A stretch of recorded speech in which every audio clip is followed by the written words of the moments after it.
Hi everybody, I'm Jim Rohn. I was just going over our latest issue of our new magazine called The Achiever.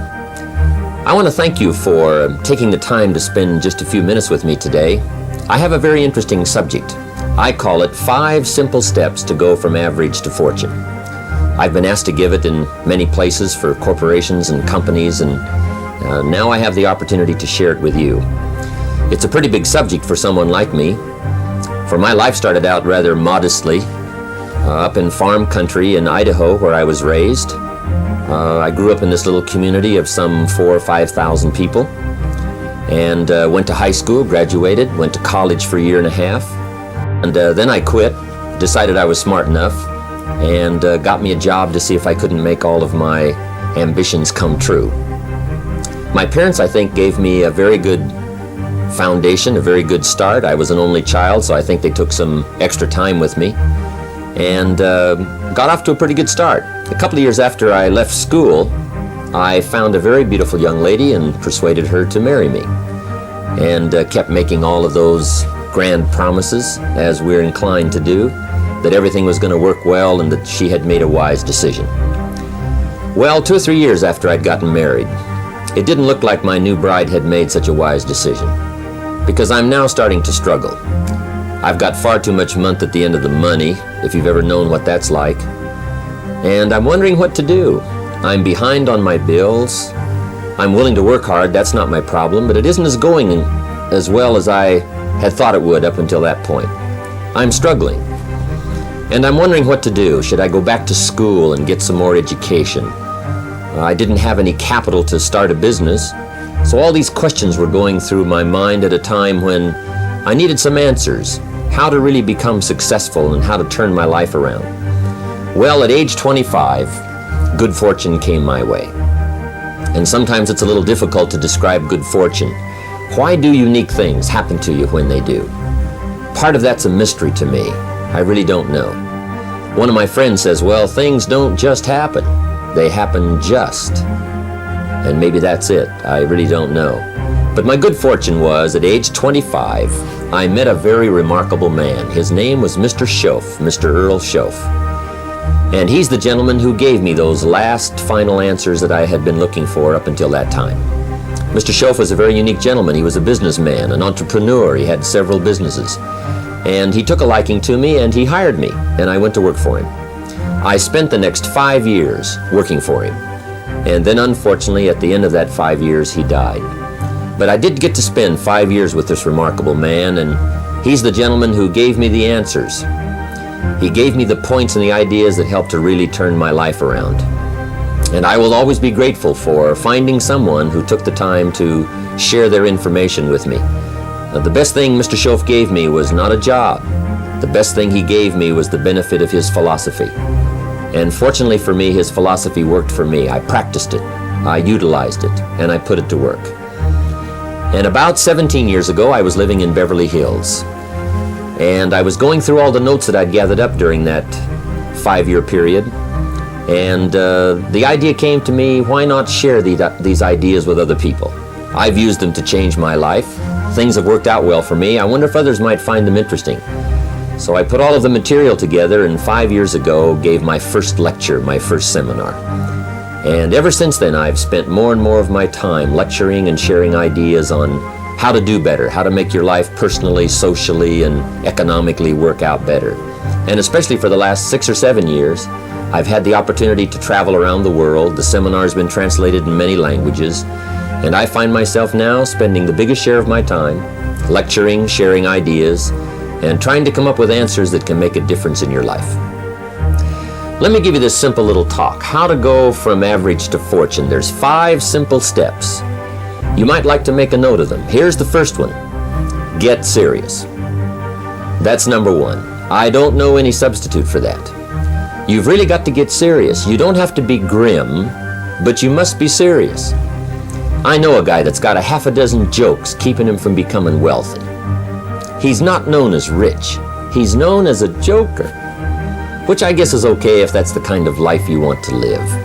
But it really isn't the best way to live. To go from average to fortune, you must get serious.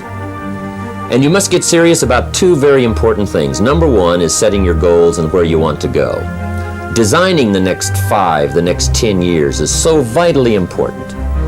What do you want to do economically? Where do you want to go? What do you want to be? What would you like to have? What would you like to share? How much would you like to earn? How far would you like to go? Those are some major questions to ask. And for that all to work out like you want it to for the next 5 or 10 years, in my personal opinion, you've got to get serious. Then you have to get serious about another important subject.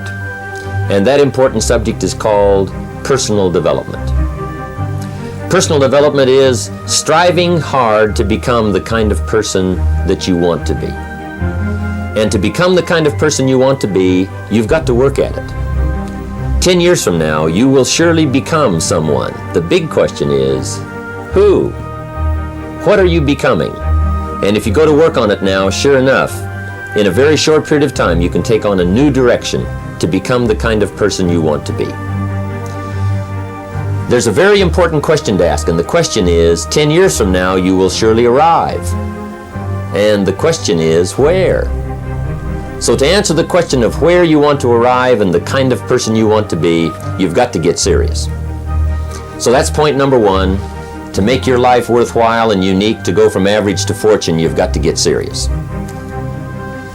Now, the second point is, get smart. To make your life work out worthwhile, you've got to have some ideas. You've got to have the information. So you've got to be smart. In fact, in this decade, you must be much smarter than you were in the last decade. You've got to read the books. You've got to come up with the information. When I have a chance to talk to the high school kids, that's the theme of my talk. Get smart. There's nothing worse than being stupid. And if you will read the books, learn from your experiences, do all the things that you possibly can to get the information, sure enough, you'll be wiser this year than you were last year. And I've got a few techniques that I teach in my seminar on how to get smarter. Keeping a journal, going to the lectures, going to the seminars, listening to the sermons, picking up ideas from other people. You just must keep up this steady process of learning. Never cease your quest for knowledge. And that's one of the key points to go from average to fortune. Get smart. Now here's number 3. You've got to get going. All of the things that you've learned will not do you that much good if you don't put it into an action plan. You've got to get going. In my management and leadership seminar, we teach game plans, how to put all the good things that you've learned into action. Economic action, social action, personal action. How to make the changes and how to actually do the work, how to actually function. Get going, that's the key. Some people are ever learning, but they don't put it into action. They don't really take the action. It's like the man who keeps bringing materials to the building site and never builds anything. He keeps bringing in the sand and the gravel and the windows and the doors and the roofing material, and he just stacks up all these supplies, but he never builds anything. See, if you do that long enough, fairly soon they'll come and take you away. You've got to do something with what you've learned. You've got to take action. You've got to get going.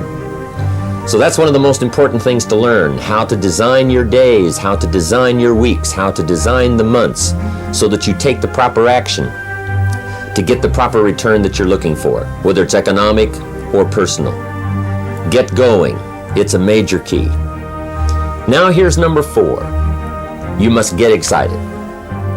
And not just the false enthusiasm of just pure positive thinking.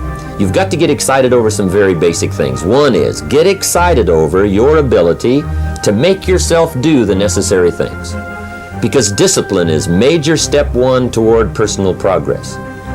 And anytime a person wishes to, they can make major changes in their life, personally and socially and financially. It doesn't ever have to be the same after today. No telling what you could do today if you really wish to. The act of murder is a clear indication that a person in one drastic act can forever change the course of their life. It just happens to be in the negative direction. What I would ask you to do, starting today, is get excited about committing an act that's positive, an act that's constructive, to make the changes in your life that you want made, and to go the direction that you want to go. So that's number 4, get excited.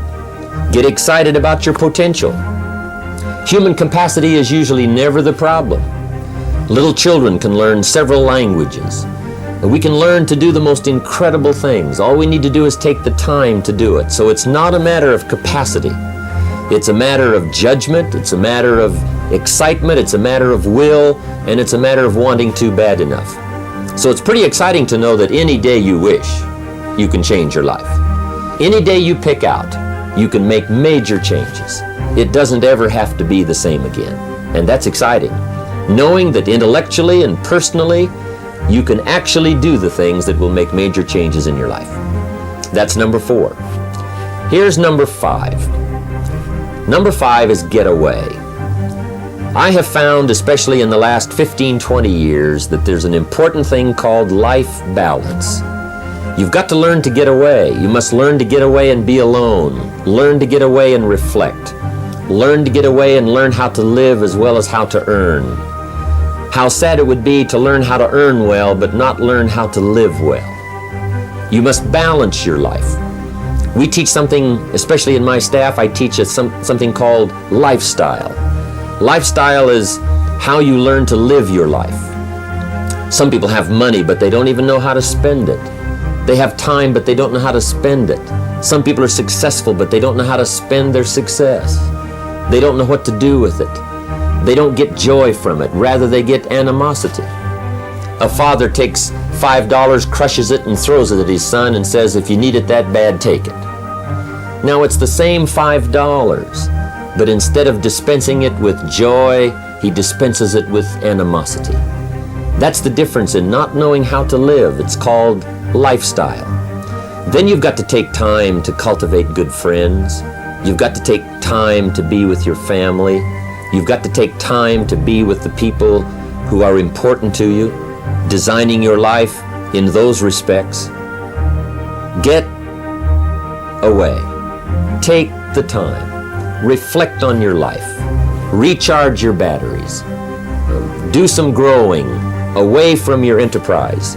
Then when you come back to your enterprise, after you have taken this time to balance your life, you will find that on the job, working on your enterprise, things will really go much better. So those are the 5 simple steps to go from average to fortune. Get serious, get smart, get going, get excited, and get away. I hope those points will be valuable for you as you consider them. And I want to thank you for giving me a few minutes of your time to spend just a little time with you. I would invite you to come and attend my seminar. If I get a chance to see you there, I'll be happy to meet you. We usually have several hundred to 1,000 people attending the seminar, and I'd love to have you. I think I have some interesting things to share about life and about economics and how to do better. I've learned a lot these last 15, 20 years, and I've capsulized it in one evening. It's from 7 to 11. It's 4 hours of some very interesting material, and I think you'd find it exciting. I've got some ideas to share. I don't claim they're right, I just claim they're my ideas. But if you'll take the time, if you'll spend an evening with me, I think you'll find it rewarding. And I want to thank you for giving me this few minutes of your time. And for you giving me some of your time, I would just like to sincerely share this with you. Do not walk in front of me. I may not follow. Do not walk behind me. I may not lead. But walk beside me and be my friend. Thank you for listening.